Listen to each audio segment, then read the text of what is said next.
Sarah, besides being a friend of the Atlantic Council, has an incredible and rich background of briefing some of the biggest energy thinkers in the world, from the International Energy Agency, the EIA, the International Energy Forum, OPEC, and many, many more. So we're very blessed to have Sarah joining us today.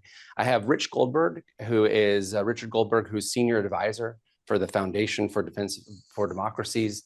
I also like to think of Rich as a colleague from the Trump administration's first NSC, where I served alongside of him on the National Security Council.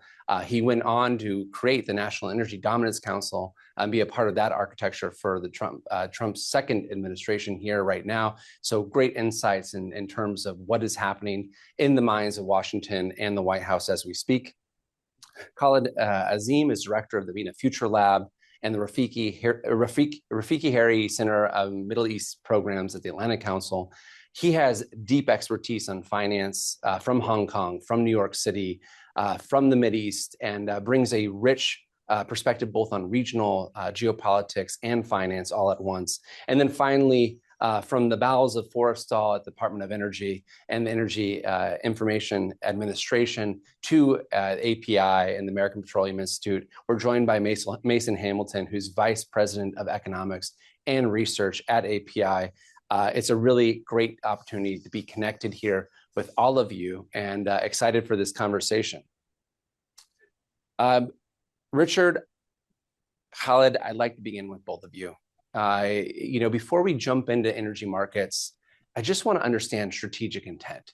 What is the United States? What are the United States and Israel trying to attempt here in terms of the policy in the region? And Khalid, maybe for you, how is the region reacting? What are the thoughts from Iran? What does success look like on all sides of this conflict? Richard?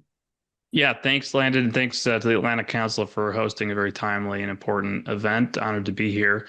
I think we could cover obviously hours of discussion on how we've gotten here, even in the last year from Operation Midnight Hammer forward, missile threats and monitoring, nuclear threats and monitoring, negotiations, the crackdown on the population in January that seemed to be sort of the straw that broke the camel's back on precipitating a more robust response. With the president has said 32,000 people murdered in the streets after the January uprising.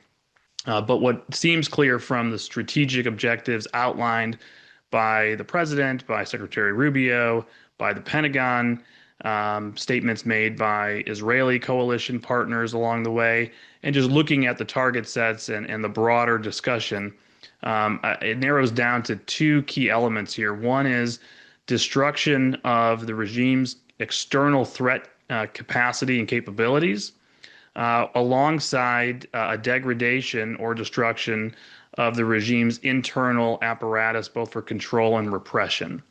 And I think those two are happening in parallel, with different ways to measure metrics and success, and what does success look like. On the threat side, as delineated even just earlier today in the Pentagon and previous statements made, it's all of the threats that we actually are just watching play out in real time, and that we have talked about and either been deterred by or had to figure out how to mitigate many times in history. It's the missile threats, their short range ballistic missile program that you see being used against Gulf countries and partners. You see the medium-range ballistic missile program being used against Israel. We have not seen as much the cruise missile program, but that's on the list as well, both land attack and anti-ship cruise missile capabilities. The drone warfare capabilities, which obviously we have seen in some ways to a greater effect, especially on energy infrastructure, regionally getting through air defense than even the missiles that continue to have been targeting regional partners and energy infrastructure. Naval capabilities that could threaten the Gulf and the Strait, maritime vessels. Actual things we have seen play out in recent years during the Biden administration, the sort of mini tanker wars era of attacking vessels, swarming them, seizing vessels when the regime desires, mining capabilities, those small boats that are already out there with mine storage facilities for those as well. And General Kane today sort of saying that the next step from just the active capability decimation whether that's missile launchers, stockpiles of missiles, drone stockpiles and storage, naval assets and mines, moves to the actual industrial base for all of those capabilities, where they are really appear intent on setting back the regime a decade on all of those threat programs. And then the other side of the coin is that internal apparatus. We don't have as much fidelity on what the Israelis are targeting on a daily basis as what we get briefed on and what the U.S. is targeting, and how we're measuring success on the rate of attack on all of those threat vectors, and that obviously being dropping by the day. We saw over the weekend a fuel depot hit that supplies the IRGC in an Israeli strike that caught a lot of attention. There's obviously a lot of command and control, both from the IRGC and the Ministry of Intelligence and Security being targeted. So a lot going on there. We haven't talked a lot about nuclear targets and nuclear sites. I think that's a sort of an elephant in the room that, for a reason that we don't know yet, has not been part of the public discussion, but we know from open source sites like Pickaxe Mountain, Isfahan tunnels with high enriched uranium are on top of mind, and clearly can't see a wrap up to this operation without having ensured that you've controlled nuclear material and cut off all pathways to nuclear weapons on top of those other threat vectors. But I think in totality, I think that sums up what it is. And I'll close with this. Obviously, an open question, as I've laid that out. Does that mean this is a regime change operation? Does that mean, you don't have a way off, an off ramp until you actually have regime collapse or transition or whatever you want to call it? Obviously, the president remarks about the successor, Mojtaba, the son of the supreme leader. Doesn't sound like we're, stopping anytime soon, if that's the leadership in charge of the regime there. And it seems to me like at least there is multiple off ramps that are built in if situations require them. At the very least, it would seem the president has set up a scenario where he wants to be able to assess that all those threat vectors have been decimated for many years to come, with the possibility that, having done that, whatever the Israelis are striking and that loss of command and control also facilitates some sort of regime transition, regime collapse, which would be beneficial to the United States, but not guaranteed, obviously, that would follow. So I do want to come back to some of these threat vectors, because I think there's an interesting conversation that will directly tie to the energy markets, which is, are we seeing a fourth threat vector in terms of drones and the economic and geoeconomic, consequence for the region? Khaled, those different avenues for Iran to project destruction and kinetic action within the region are having a dramatic impact on Gulf allies of the United States. What's the counter outlook from Saudi Arabia, Qatar, and UAE, which are watching their physical energy infrastructure be targeted on pretty much a frequent basis since this campaign kicked off 10 days ago? So maybe, Landon, the best way to answer your question is first to talk about the strategic intent of Iran, just to calibrate. My answer is going to be a lot simpler than Rich's. I think their strategic intention is to survive as a nation state. And that is the anchor of what they're trying to do. They are trying to, within that context, do three primary things. One is generate influence. Two is power projection, and three is wealth creation. So standard nation state framing on what they're trying to do and what they're trying to accomplish. And I'd probably add a fourth element, is they have a theocratic angle in terms of their viewpoint about the Middle East area. Who belongs, who's allowed to be there, and how they're allowed to live. So I think from Iran's point of view, that is their strategic intent. So to go to your question, Landon, how are the Gulf countries, responding to it? They tried very hard going into this campaign to be mediators and finding ways to avoid this outcome. They're very, very vulnerable given their geographic location, and they know that, and so they tried very hard to not get in the middle of this. But the fact is, they're in the middle of it, and it's interesting if you look at what they've done, and more interesting is to look at what they have not done. They have, very effective, relatively effectively defended their skies. and their people from attack. Obviously, it's not been a perfect outcome, but by and large been effective. They're using very expensive military hardware to go after relatively inexpensive projectiles which are going into their countries. But again, by and large, they've been successful. It's important to keep in mind one thing about the situation here is, the Gulf states, have to be 100% perfect.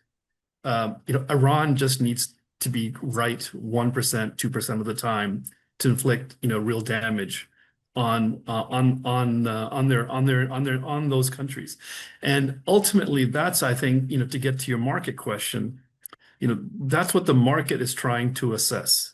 The markets are trying to assess the ability of Iran in what we should categorize as an asymmetric posture.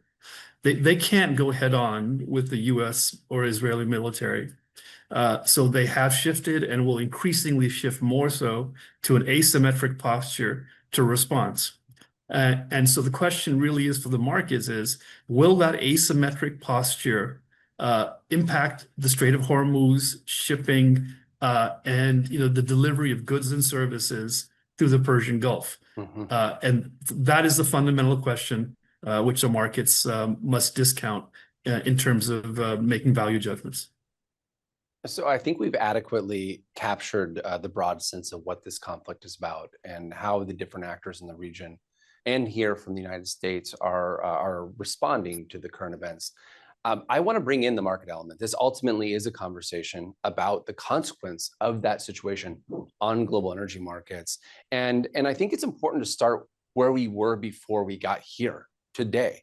Mason, had we been coming into this conversation, having an oil market outlook discussion on New Year's Day, or frankly, even Chinese New Year's Day, as recently as last month, I think that we would have had a sense of quite a degree of abundance and low energy prices. What was the situation prior to this conflict, and why are we seeing such a drastic volatility in energy prices now?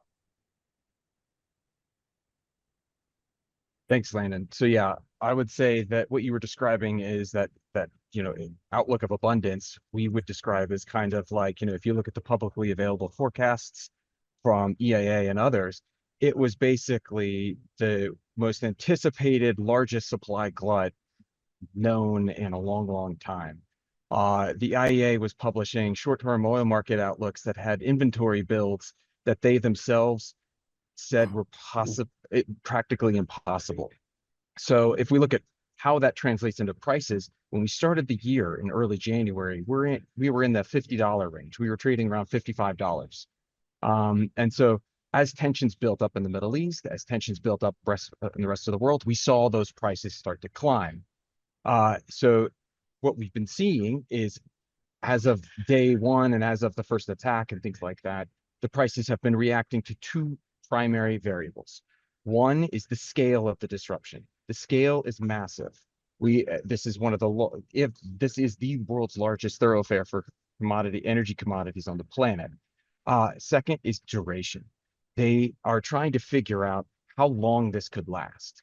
And so what's happening is, with each new attack on energy infrastructure in the region, just today, we saw an attack on one of the largest refineries. I believe it is the largest refinery in the region in UAE that was taken offline. The day before, Bahrain was hit by their refinery was hit. That's a 300,000 to 400,000 barrel a day refinery. So as this infrastructure continues to get hit, the scale variable moderates and changes, and it gets bigger. On the duration side, there could be, news of a successful transit of a number of ships could make the market think, okay, well, this is over. There's other things that can make it think this is going to last a lot longer. We've seen a number of countries announce production shut-ins across the region. Those production shut-ins don't just turn back on overnight. That takes time. And so we've seen the market basically reacting on a minute-by-minute, hour-by-hour basis on those two key variables, the scale and the duration. Sarah, if I could play on this piece of scale and duration, I think scale is maybe a little bit more quantifiable. I know it's dynamic as well. Duration could be probably a conversation all of us can contribute to. If I'm paraphrasing a little bit about some of the work you've engaged in recently and some interviews, including with Mies, that there's not a lack of oil, but there are supply chain vulnerabilities, that there are logistical constraints. And maybe you can bring a little bit more specificity on what that looks like. What are the exact numbers that we're talking about in terms of a lack of access to energy markets today, both in terms of oil products and gas?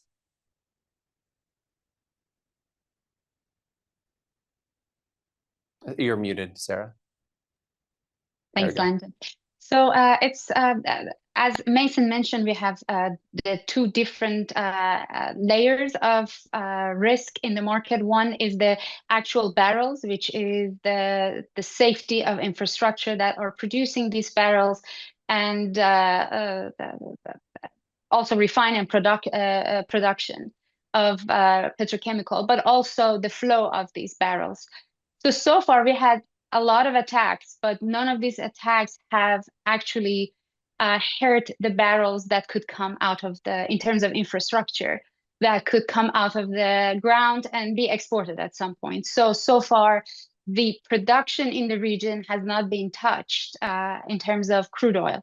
Then we have the refined petroleum products, as it was mentioned. Some refineries have been hit. There hasn't been significant damages to them, but they stopped and they shut down to prevent any further damage and also to in order to be able to maintain and contain the security of these facilities. And then the third factor is the storages. The storages in the region have all been filled almost, except for really Saudi Arabia that has that alternative pipeline to reroute its export. Most of the major producers of the region don't have that. So one by one, they started to announcing that they have reduced their production, shutting some of their production, and ultimately this can be escalated. Now, today we had the Saudi Aramco CEO saying that this can be catastrophic. And the second layer, it seems the duration has had the higher impact in containing the prices as where they are. Because when the war broke Monday, last Monday, not this week, the last week when the market opened, the prices were in the range of 70s. And this Monday, they started with 120, 110, 120. But we see that those headlines and those news that they have impact or they're indicating duration, they have larger impact on the prices. For instance, yesterday, Monday, when the prices really opened high, the market at 110, when President Trump, the day started with the idea of that U.S. might seize the Hart Island. Also, the news of U.S. Is calling its non-essential diplomats out of the region, which are all were escalating news. The G7 started looking into inventories, but they did not announce any release of inventories. So all bullish kind of headlines. But at the end of the day, when President Trump announced that war is almost over, we saw that prices bounced back about 10% and kind of going back to the range of the last week prior to opening in Monday. Again, today, looking at the tweets and things that have been said, Secretary Wright tweeted and later was deleted that the energy, there has been one tanker being escorted. So it seems that market volatility, when we look at the volatilities in terms of the spikes in the market, the reaction of market to duration has been much more severe than to the attacks and the current geopolitical factor. Why is that happening? Because of that inventories that is in the market and also the expectation of gluts. We can argue that is the glut really were there or not, but the inventories, the OECD inventories, and also China's stockpiling for the past 2 years, importing above its actual refinery needs or capacity. All of this kind of gave that buffer to the market, but again, the duration is critical. So if we move to the third, fourth, fifth weeks of the war, then we might see different reaction. So, I think there's a lot of energy expertise on this call, on the Zoom, and I want to be a little bit more specific for the viewers that may not have an appreciation of the actual numbers, Sarah. So if I come back to this, We often hear, broadly speaking, that the Strait of Hormuz represents 20% of global trade in both oil and gas. Can you contextualize that? How much of that's real? Every country in the region is impacted by this, whether it's Saudi Arabia, Iraq, Qatar, UAE, Bahrain, Kuwait, or Iran itself. That's a lot of supply coming out of the region. Who is actually shut in? Who is not? Where are the volumes moving? And to the degree, how can countries like Saudi Arabia vacate some of that supply on infrastructure like the East-West pipeline? What's the real number? So the numbers, there has been some different estimates. I think roughly today, if I want to quote Argus, was above 6 million barrels of oil overall total together between Iraq, Kuwait, Bahrain, even expectation from Saudi Arabia that they have reduced their production, and that's for today. So we can expect that as we are moving forward, then because they haven't halted their production, they have reduced their production. And as the storages keep filling day by day, but also we see some of the refineries like in Bahrain, in UAE, are stopped functioning, which means that the domestic demand of these countries, the producing countries, is also being kind of hurt. So they cannot also use that portion of their production that they're using domestically. So we might see this number increasing. In terms of, because you mentioned gas also is another factor. So gas market has obviously reacted differently because even though the 20% we could say of gas, and both kind of same percentage, but there is not much of an alternative and availability for LNG when it comes to the market. And if we want to put it in the context, the LNG export of Qatar and UAE last year were total about the export of gas through pipeline that Russia has exported to Europe back before the Ukraine war. So the gas market obviously reacted more drastically. Oil market, in terms of who has been affected, definitely the whole world could be affected because it's global market. But again, looking at where this oil and gas is going, most of them to non-US markets, to Asia. China is the largest importer of oil and gas from the region. So who is being affected? Mostly the importers: China, India, Asia, Japan, a lot of Asian countries. But also, we have to you mentioned oil and gas. There's a lot more that passes through the Strait of Hormuz. I would say petrochemical and the impact of that on fertilizer and food security, that could have global implication too. So as the war is extended, there is a threshold of resilience for each of these exports, oil, gas, and petrochemical and fertilizers when it comes to the global stockpile. Mason, if I could come back to you one more time on the markets here, and on the gas side in particular. Look, the United States, #1 producer of oil and gas. So first question, how insulated or not is the U.S. market, and why?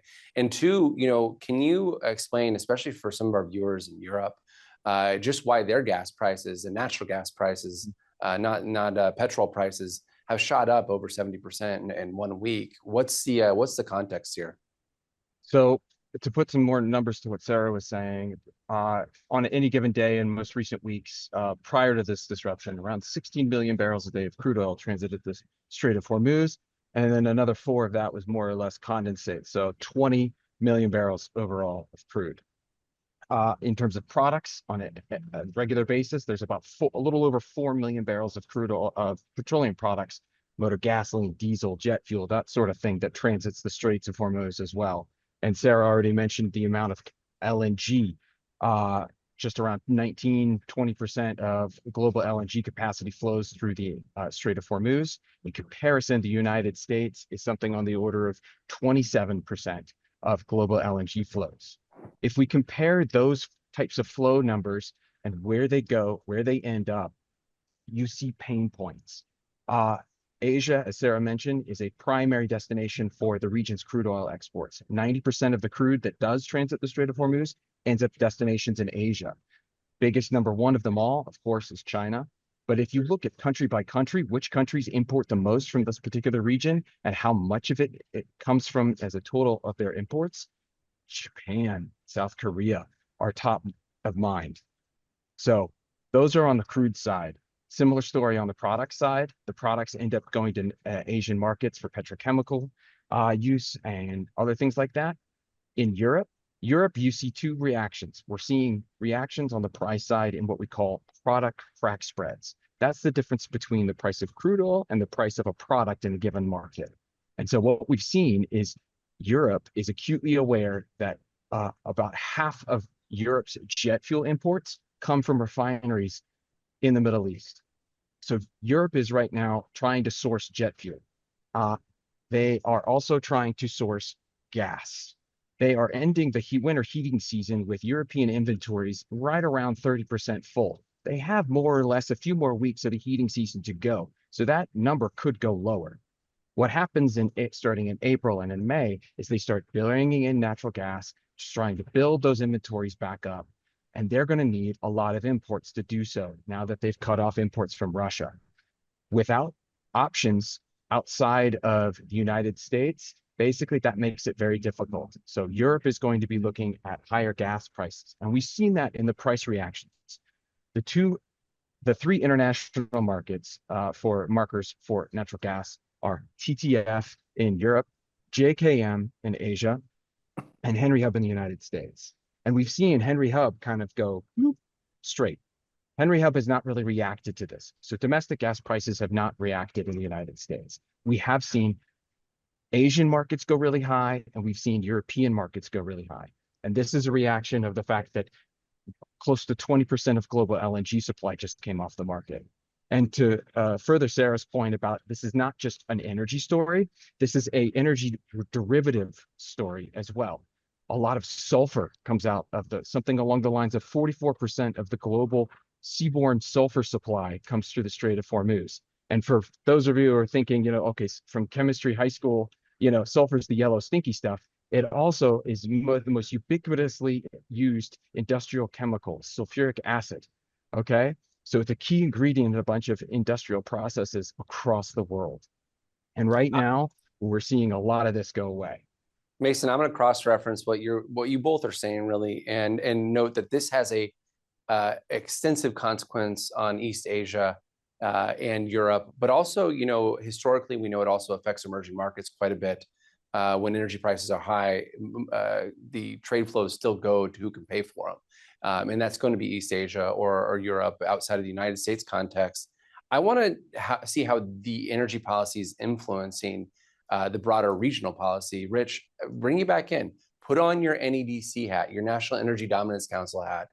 What does the U.S. position in energy markets do to how this administration approaches next steps in the conflict in the Middle East?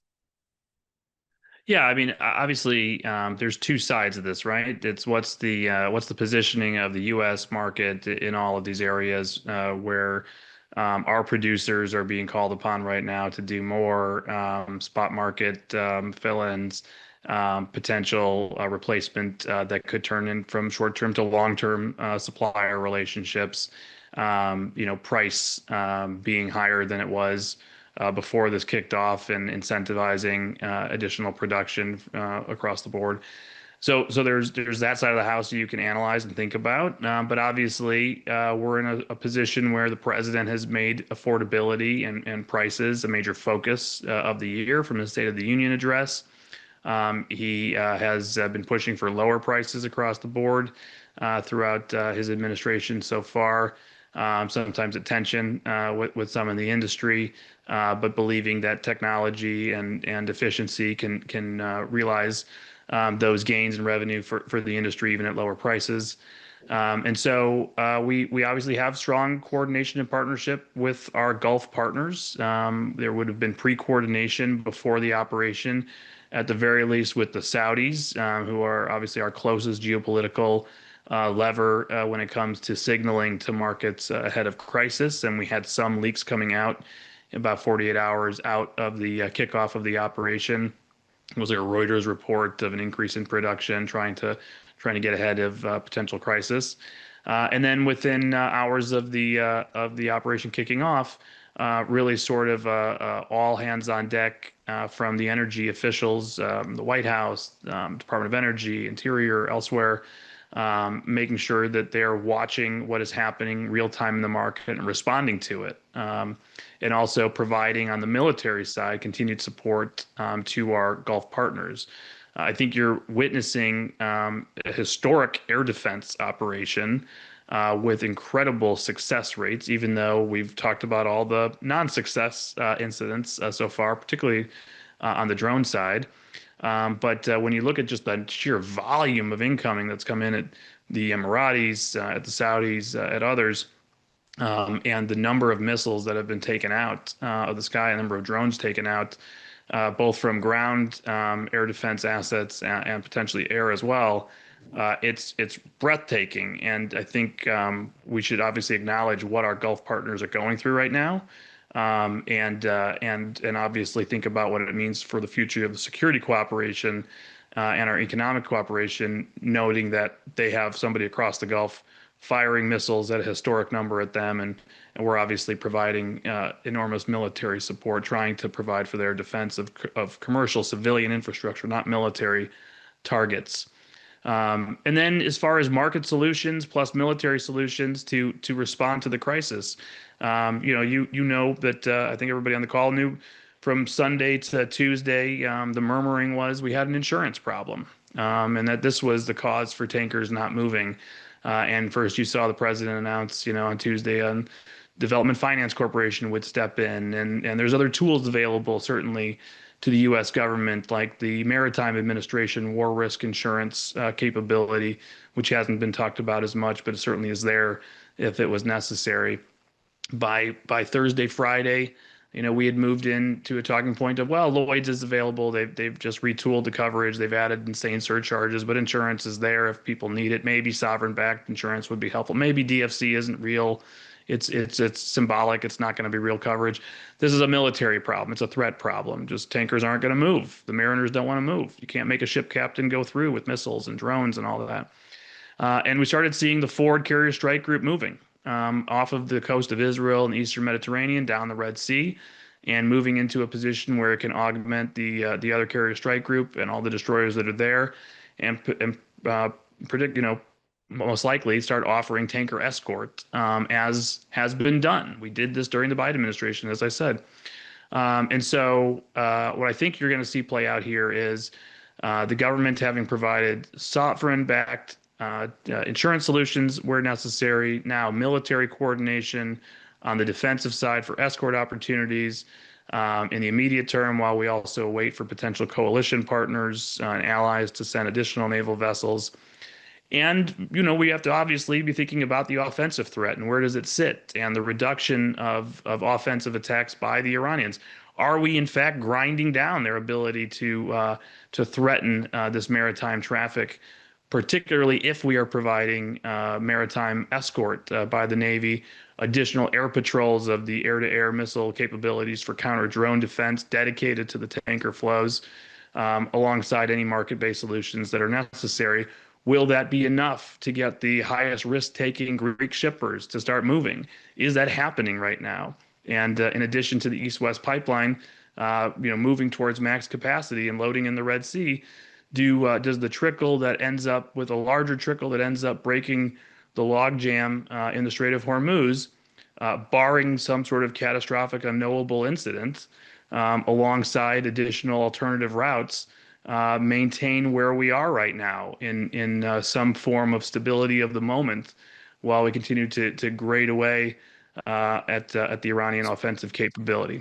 So if I jump in here and think about the structural impact or potentially structural impact, Khaled, you wrote in a recent piece last week about the unknowns facing the market. You have a new piece coming out today with the Atlantic Council, and you were talking about indicators, physical and financial, that show that the geopolitical risk can move from a temporal element, something that's fleeting, to a much more structural disruption. And as I hear Rich talk about this, there are a lot of aspects of where this can have structural change in the market and capital flows. It can impact the capital flows from the region, which has been investing in the United States and around the world to bring infrastructure and opportunity and projects much more widely, not just on energy, but certainly in the energy space, as UAE and Saudi and others invest in the U.S. upstream sector. There are structural implications in terms of investment flows to the region as it has to grapple with the belligerence of Iran, and now knowing that they are directly a target of a future conflict should this regime remain in place post the current war. What should we be looking here from the financial market side, and what are you learning? And then from there, I really want to turn to the group as a collective and think about solutions, what we need to do next. Khaled? Apologies. There's a lot there to your question, Landon, and frankly, a lot to build from the thoughtful comments from Rich, some of which I disagree with. But maybe I'll start with the unknown unknowns. Of course, Donald Rumsfeld, former Secretary of Defense, was famous for talking about the unknown unknowns in any kind of kinetic engagement in any part of the world. And I think it's very important to understand the unknown unknowns in the context of what we're dealing with today. For example, escorting tankers through the straits. There's a mixed history as far as I know. I think the last systemic time that it was done in a comprehensive way was in the 1980s, and the effectiveness of that is the ability to do that effectively is very challenging. Again, just to frame the problem, the U.S. Navy has to be right 100% of the time. They just have to be right 1% of the time in order to create a devastating signal to the marketplace as to the viability of moving goods and services through the straits. The other piece, and I'd like to go back to Mason's framing a little bit. Mason talked about scale and duration. So, Len, you correctly pointed to my piece, which just came out today, where basically I think that the way the markets are looking at the situation today is essentially what I conceptually call a geopolitical put option. And the variables are similar to Mason's. I think time duration, obviously time value is a incremental component of any option value pricing. But instead of scale, I think what you need to look at is volatility, or what I, in the geopolitical context, call uncertainty. So I think if you look at uncertainty and time as the two variables from which to ascertain some of these risks, the known unknowns and the unknown risks, that's where it gets interesting for market participants to really go in and build risk models regarding worst case outcome. This is where you get to the fat tail of the distribution. And in my view, the markets have been pretty benign. The credit rates, FX, equity have been largely benign. Obviously, you've seen spikes in energy for the reasons that our colleagues on this call have already discussed. But in the broader context of things, if we go back in time and say all these things are going to happen and this is how the market's going to react, I'm not sure a lot of people would have predicted the kind of benign nature of the market response. So my point being is there's a lot of asymmetric risk in the marketplace, which in my view is not priced in to where we're at. And I'm certainly, in the pro camp of hoping for stability and peace and prosperity for the region, and maybe we can navigate this in a way that to land us in that place. But going back to my theorem of the unknown unknowns, I worry about those outcomes. So you see the possibility of this escalating further, both economically for the broader economic indicators and the energy markets, which implies we have to take care of scale, duration, and that uncertainty all at once. Khaled, what do you feel? You've talked about the 100% versus 1% twice now. Is that a drone game? What to you is this? Is this about opening the strait? We haven't said that directly yet. Well, I'm not sure it's a drone game. I mean, I think policymakers have levers they can use to effectively diminish the price of this put option, this geopolitical put option. So the two levers they can use, just to be really simplistic, is one is time. President Trump's comments yesterday about this, event being near at the end, made oil prices go from 120 down into the 90s in a flash. So some direction on time, and a prevailing other element about duration is, if you have clarity of strategic objectives, concise, clear, attainable, credible objectives, the market will react very well to that. If you define, your objective is to climb to the top of Mount Everest, and that's what you're going to do, the markets can go back and discount the probability that you're actually going to climb Mount Everest. And I think that's what policymakers can do to decrease the value of this put option. Mason, Sarah, Rich, open this up to the group here. What is the single action that we're looking for broader stability?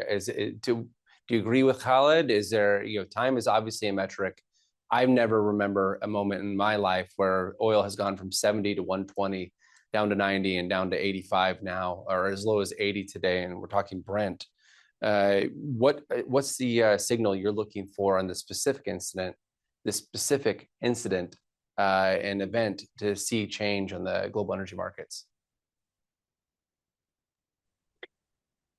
Sarah? So something that it's important is that when we, again, looking at it from the Monday, March 6th, I think, when the market opened right after the weekend that war was broke, the prices reacted in a very measured way. Definitely looking at the inventories, that something very important compared to 70s is now we have access to data. So we have a lot of data at the same time, which during the 70s, they didn't have it. So also we have algorithm pricing, which constantly they're prone to reading and scanning the headlines and how they're going to rating these headlines in terms of pricing. So what it looks like so far in the week and a half until today, the market have been seeing those inventories as a buffer, which could last for a few weeks, and it was perceiving the war as something ending short within, let's say, weeks. So what is happening is that so far market's reaction, the volatility that you said, the biggest jumps and the drops have been related to the headlines that by U.S. officials, most significantly President Trump, regarding the duration. However, as we are moving forward, then the scale matters equally as high as the duration. So far, again, like you asked for the solution, if the solution is looking at the stability, definitely some sort of solution that, while I know that it was called, like Richard called Iranian attacks as offensive attack, while the region definitely see those as an offensive attack because they were not involved in the war or attacks against Iran. However, Iran sees them as a tactic to defend itself. They haven't started this. So is there any way to reach the goals that President Trump is looking, whatever the goals that Richard lists them at the beginning, but reach to some sort of ceasefire or some sort of maintain security that the tankers are willing to go with as it was mentioned by Mason too, this is not just about the insurance, it's about the crew and captain wanting to go there and putting their lives at stake. So any sort of stability, whatever the scenario would take, it seems at this point the regime change is not imminent in Iran, but any sort of stability in the region, either if it's contained, could help the market. However, depending on that, the most likely scenario would be somehow long-term uncertainty. If Iran and the US and Israel don't reach to somehow I don't know what we would call it, a ceasefire or a condition that there would give the market imminent or indefinite security guarantees, the market would perceive prolonged insecurity risk. Now, would we we discussed this together a lot, Landon, about the governance, about what would happen under each scenario, who would maintain the security. we discussed that most of this oil and gas goes to non-US markets. Would US want to maintain the guarantee, ensuring the tanker bearing all those costs to secure the oil and natural gas that is going to China, that Right. US sees itself in an AI race with China? So I think there are a lot of questions, but definitely scaling down on the intensity of the conflict would definitely have an impact on the market. Rich, I'm going to turn to you on this. Does the United States want to see this impact the rest of the world? Are they concerned about the market volatility for China? Listen, I think that market volatility, prices, energy impact, all of that is important. It's taken into a policymaker's concern and how you respond. But I think we're all focused on energy markets, and the people watching this are probably very focused on energy markets, and you're living in that on a day-to-day basis. And okay, if we just stop the war now, we could have relief here. And if you just found a ceasefire here and just allowed this regime to continue sponsoring terrorism and building missiles and having nuclear weapon, we could definitely have lower prices tomorrow. And obviously, as a policymaker, if you have a view that a regime is a threat, is building multiple threats, is waging war against the United States for 47 years, didn't just like, oh, where did this war come from? Like, what is this operation? Nuclear weapons, missiles, terrorism? What are we talking about? Like, there's a reason why we're actually in this conflict.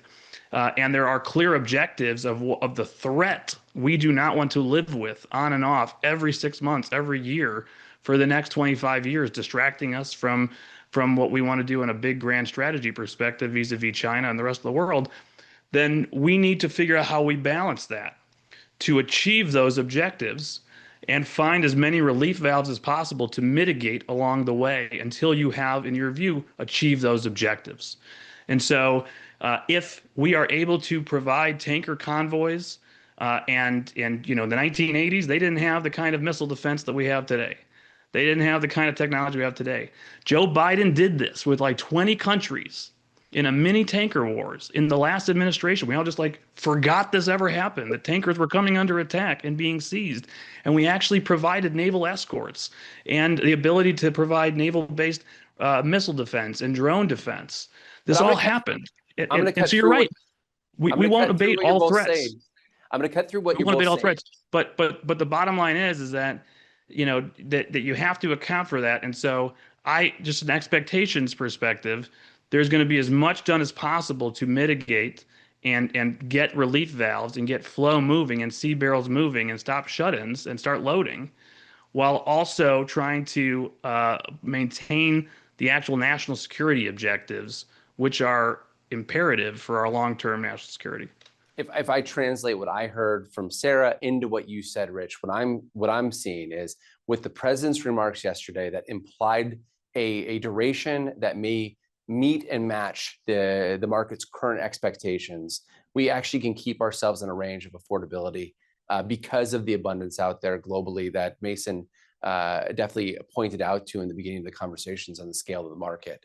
What you're implying is that we can both maintain the pressure on the Iranian regime and achieve our aims on the ability to maintain the energy prices and the trade flows through the Strait of Hormuz as a reality and as something functionally moving forward that sustains this campaign. And I think that that's going to be a really open option that we're going to have to keep an eye on. But we do know from the market signal there is relief on the horizon as soon as we resolve that single bottleneck in particular. And I think, Sarah, I'll throw it back to you one more time on this before I go to Mason, which is, what are the expectations to bringing back in that supply? What's going to be the benchmark for our Gulf partners to say, let's not worry about Iran. Let's focus on Saudi, UAE, and others. When are they going to feel comfortable to bring that supply on? What are the conditions? The problem is, just to give an update, 50 minutes since we begin this discussion, the prices of oil are already $10 per barrel up because of the reports from U.S. intelligence that Iran has started deploying mines in the Strait of Hormuz. The point is that we are not going to get rid of this volatility. The impact on global economy, we would say U.S. is the best position among the whole countries in the world, because of the resources we have. But if we wanted to look at it from global perspective, the perspective of producers in the Gulf, that now not only their income and revenue is at risk, but their food and water security is at risk, because again, we just focus on how much oil and gas is going out, not the food coming in, or their water desalination being at risk, their food and water security, and if the food cannot pass through the Strait of Hormuz. So just to start beginning from the life, the security of the countries that are producing oil in the region, to European, to Asian, to the whole world, we need to kind of contain this. And the point is that at this point, I mean, yes, there was the data mentioned that like how many Iranians were killed by the Iranian regime. There is no question regarding the atrocity that was happened or has happened historically. Nevertheless, we never had this scale of retaliation that Iran is doing on the resources in the on the countries in the region. Definitely, as long as they're feeling threatened, they're going to continue this this reaction to somehow hoping that they're going to scale down and defend themselves. This is unfortunate, the situation that we are in, but it seems that at this point, the choice is between all the objectives that mentioned or somehow containing the market for global, not just energy affordability at this point. It's going to soon be food security, and it's going to be water security for the region. So there are a lot to put and weave together. There's broad congruence on the stability and the need for stability in the region. I think the question is, can we achieve that, and under what means? Can we continue to put pressure on the Iranian regime and continue that sense of stability? Broadly, I think all four panelists would agree on that. Mason, I know we're about to lose you to a plane flight, and so I want to come back to you for one last quick thought, which is a technical one. Let's assume we resolve the challenge of stability and the Gulf countries feel comfortable bringing back on the supply. How quickly are we going to see supply return from UAE, from Iraq, from Qatar and the LNG facilities? That's a direct answer to that would require an almost godlike level of understanding of each individual facility, each individual company's, motivations and the technical factors of, these facilities that are built and made to run at 90% utilization year round were just turned off.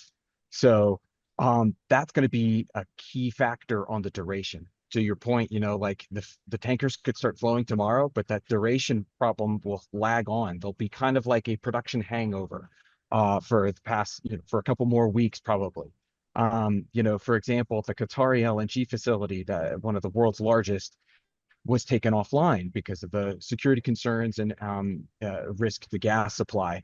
That facility alone, the Qataris have said, will take 2 weeks to turn back on, and then 2 more weeks to get back up fully and running. So that's just one example. A more alarming example, I would say, is actually on a different commodity space. It's on the aluminum side. In Qatar, there's an aluminum smelter that runs on, their abundant energy source. When they announced that they had to shut that aluminum smelter down, they gave a time frame of restart between 6 and 12 months. So depending on the infrastructure, depending on where it is, and depending on how it's engineered, these things are very big, very complex, and it could take a long time to turn it back on. And I know one last question. This is a single number I need from you. When we christen the new year in 2027, what's the price per oil? You channel that godlike sensibility and give me a number. Where are we headed?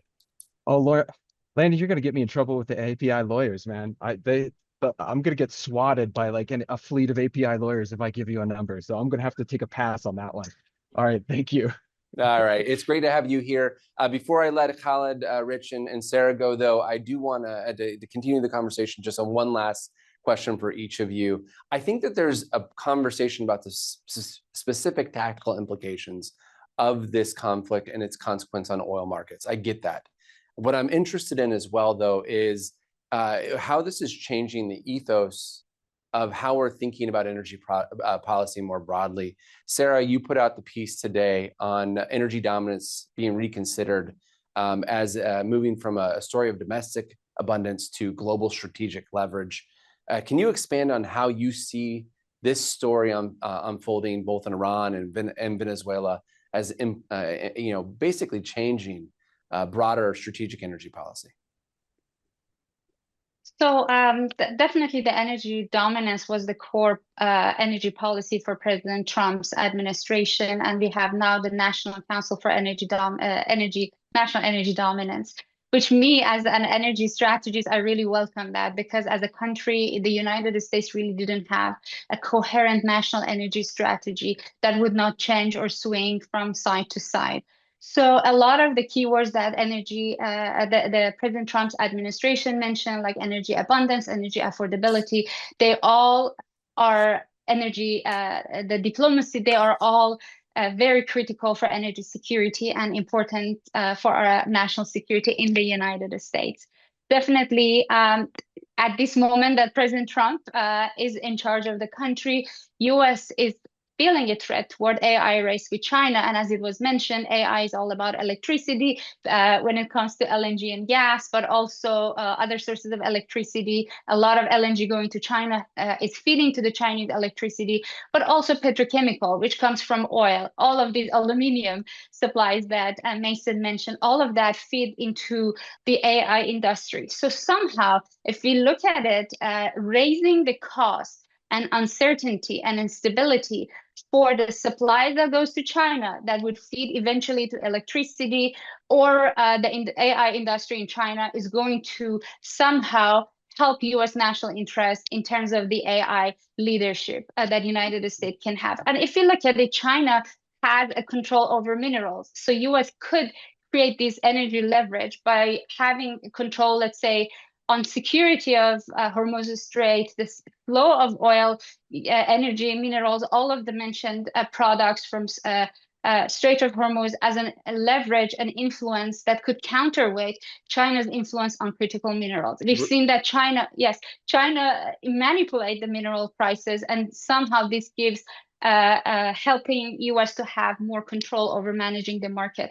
But this scale of instability that in the region has happened could have impact on global economy, and it could be catastrophic for the global. Is this an expansion of the energy dominance policy? No, I think that it probably reinforces some of the ideas that we already have. For instance, can you imagine a world in which we had an LNG export ban still in place today? Even more catastrophic. You hear Secretary Burgum talk about the fact that we no longer are in a position where, from a actual barrels perspective, obviously a price perspective, we're seeing it from a barrels perspective for use, not the pressure point on the United States and the Strait of Hormuz, much more a pressure point on Beijing, most of all. And so I think there's definitely an appreciation for coordination with partners. We've seen that in the critical supply chains, critical minerals. We should also account for that in oil and gas, petrochemicals, and elsewhere. But I think having America be energy dominant makes even more important element at a time like this. And if you're not going to be able to have a reliable partner, sometimes if the Qataris just say, hey, we're going to shut in all production right now, even if it doesn't have to be fully shut in, there's going to be a lot of people in the market that are saying, hey, let me talk to the Americans a little more about LNG. Khaled, I think we've got energy dominance covered pretty well, but I am going to turn to you for the last word and just say, are there strategic considerations that maybe we've overlooked that we should be considering? I feel like there's a whole piece. We could bring this group back together to think through the long-term implications later. But anything else that we should be considering right now from a strategic lens? I think this series of events has given the market a reason an incentive to go back and look at sustainable energy. Sustainable energy alternatives are not vogue anymore these days, but the fact is they are growing in capability and intellectual capacity, and there is investment capital which is going towards building the energy capabilities of our future world. And if anything, I think now we have a market incentive for putting more thought capital into that product, and letting that industry come back to the forefront of alternative forms of energy as we expand and build hopefully what will eventually be a more prosperous and peaceful world for all of us. Well, I thought we would be able to keep this conversation to 50 minutes, but we've clearly expanded and covered a lot of ground there. I am very appreciative to you, Khaled, to Sarah, to Rich, and to Mason for making the time. This is a dynamic event. We are watching energy history be written before us. We're watching global history be written before us. And we at the Atlantic Council, along with our friends and partners, look forward to continuing to explore these issues moving forward. Thank you to each of you. Much more to follow.